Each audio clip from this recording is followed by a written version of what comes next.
Hello friends, आपका हमारी channel facts Hindi में एक बार फिर से बहुत बहुत स्वागत है। दोस्तों, आज की इस वीडियो में हम आपको बताने वाले हैं कि आप कोलेस्ट्रॉल को बढ़ने से रोकने के लिए क्या क्या खा सकते हैं और किन किन चीज़ों का सेवन आपको नहीं करना चाहिए। दोस्तों, कोलेस्ट्रॉल बढ़ने की समस्या के कारण कई सारी बीमारियां पैदा होती हैं। तो आइए हम आपको बताते हैं सबसे पहले तो कि कोलेस्ट्रॉल होता क्या है। दोस्तों, कोलेस्ट्रॉल एक तरह का वसायुक्त तत्व होता है जिसका उत्पादन लीवर करता है। यह कोशिकाओं की दीवारों, नर्वस सिस्टम के सुरक्षा कवच, हार्मोन्स के निर्माण में बहुत ही अहम भूमिका निभाता है। यह कई सारे प्रोटीन भी बनाता है और फैट को खून में घुलने से रोकता है। दोस्तों, हमारे शरीर में दो तरह के कोलेस्ट्रॉल होते हैं, एक तो अच्छे कोलेस्ट्रॉल और एक बुरे कोलेस्ट्रॉल। अच्छे कोलेस्ट्रॉल जिन्हें हम एचडीएल के नाम से जानते हैं और बुरे कोलेस्ट्रॉल जिन्हें हम एलडीएल के नाम से जानते हैं। दोस्तों, खून के बहाव में रुकावट आने की वजह से कई सारी बीमारियां जैसे कि heart attack, high blood pressure और ओबेसिटी जैसी समस्याएं हो सकती हैं। इन सभी समस्याओं को अपनी खानपान की आदतों को सुधार कर या उन्हें अपनाकर इसे आसानी से नियंत्रण कर सकते हैं। तो आइए दोस्तों, हम आपको बताते हैं कि आपको कोलेस्ट्रॉल को कम करने के लिए किन किन चीज़ों का सेवन करना चाहिए और किन किन चीज़ों का सेवन नहीं करना चाहिए।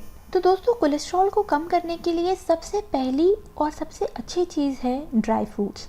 ड्राई फ्रूट्स में आप बादाम, अखरोट और पिस्ते को खा सकते हैं जिसमें फाइबर, ओमेगा 3 फैटी एसिड और विटामिन बुरे कोलेस्ट्रॉल को घटाने और अच्छे कोलेस्ट्रॉल को बढ़ाने में बहुत ही सहायता करते हैं। इसके लिए आपको कम से कम रोज 5 से 10 बादाम, 5 से 10 अखरोट और 5 से 10 पिस्ता को अपने डाइट में जोड़ना है। दोस्तों, आप इस बात का ध्यान रखें कि आप घी या तेल में भुने हुए और नमकीन मेवों का सेवन ना करें।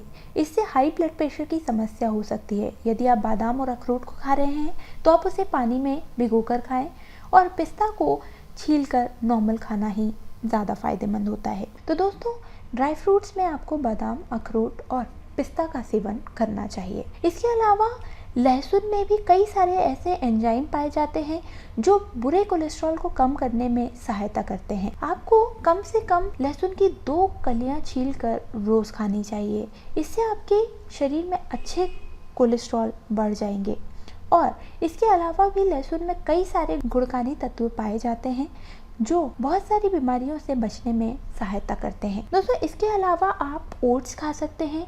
ओट्स में काफ़ी सारे ऐसे तत्व होते हैं जो बुरे कोलेस्ट्रॉल को कम करने में सहायता करते हैं।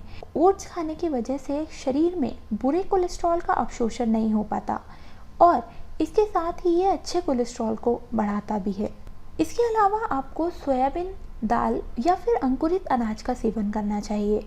यह खून में मौजूद बुरे कोलेस्ट्रॉल को बाहर निकालने में लीवर की मदद करते हैं और साथ ही साथ अच्छे कोलेस्ट्रॉल को बढ़ाने में भी सहायक होते हैं। दोस्तों, एक स्वस्थ शरीर को लगभग 18 ग्राम फाइबर की ज़रूरत होती है।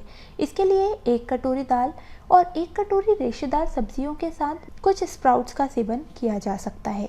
इसके अलावा आप खाने में सोयाबीन या फिर मूंगफली के तेल की जगह पर ऑलिव ऑयल का उपयोग करें। यह कोलेस्ट्रॉल के स्तर को स्थिर रखने में सहायक होता है और आर्टरी की दीवारों को मजबूत बनाता है। इससे हृदय रोग की आशंका कम हो जाती है और साथ ही साथ इससे कोलेस्ट्रॉल के स्तर में भी कमी आती है। यदि आप इन सभी चीज़ों का ध्यान रखेंगे और इन सभी चीज़ों का सेवन करेंगे तो इससे आपका कोलेस्ट्रॉल नहीं बढ़ेगा और आप कई सारी खतरनाक बीमारियों से बच सकते हैं। तो दोस्तों, यदि आपको हमारा यह वीडियो पसंद आया हो तो लाइक, शेयर और सब्सक्राइब ज़रूर करें।